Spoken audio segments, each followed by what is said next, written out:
بسم الله الرحمن الرحيم. من تأملات بعد الفجر للشيخ الداعية عبد الحميد جاسم البلالي حفظه اللہ تعالی. الکویت.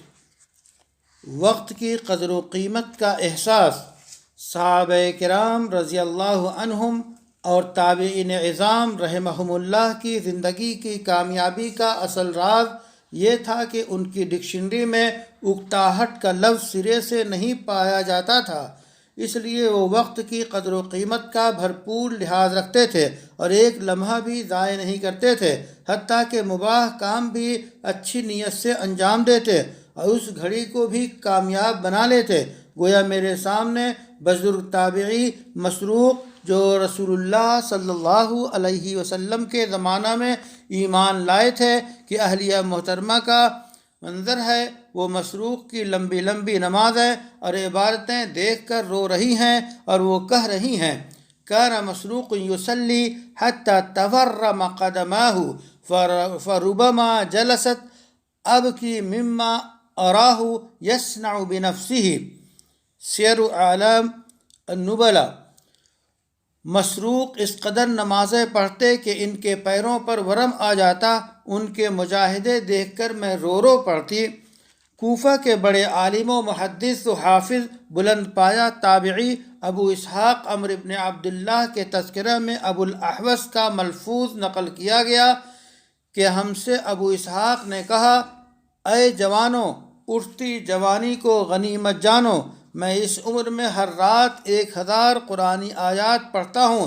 ایک رکعت میں سورہ بقرہ پڑھ لیتا ہوں اور شوال، ذی-قعدہ، ذی الحجہ اور رجب جو اشہر حرم ہیں کہلاتے ہیں ان میں روزے رکھتا ہوں. پھر ہر مہینے کے 3 روزے اور دوشنبہ و جمعرات کے روزے رکھتا ہوں.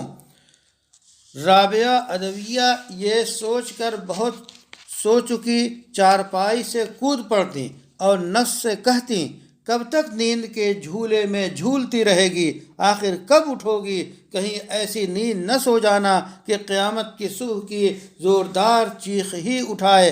ان اسلاف کی آخری فکر آخرت تھی اور زندگی کے آخری لمحے کی فکر دامنگیر ہوتی. اسی لیے وہ وقت سے آگے رہے تاکہ طاعت و تقرب کے گوہر سے اپنے دامن کو بھر لیں اور نیکیاں ان کے درجات کی بلندی کا ذریعہ بنیں اور روز قیامت حسرت و ندامت اور عذاب سے بچ سکیں، کیونکہ وہ جانتے ہیں کہ حیات فانی کے خاتمے کے بعد دوبارہ دنیا میں آنے اور گزرے لمحات کو سنوارنے اور قیمتی بنانے کا کوئی موقع نہیں ملے گا.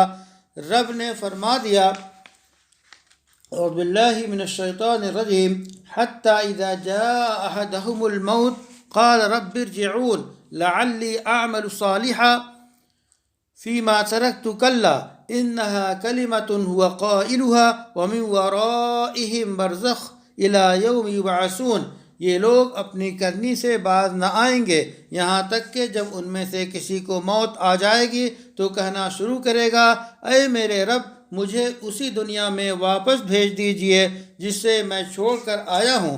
امید ہے کہ اب میں نیک عمل کروں گا.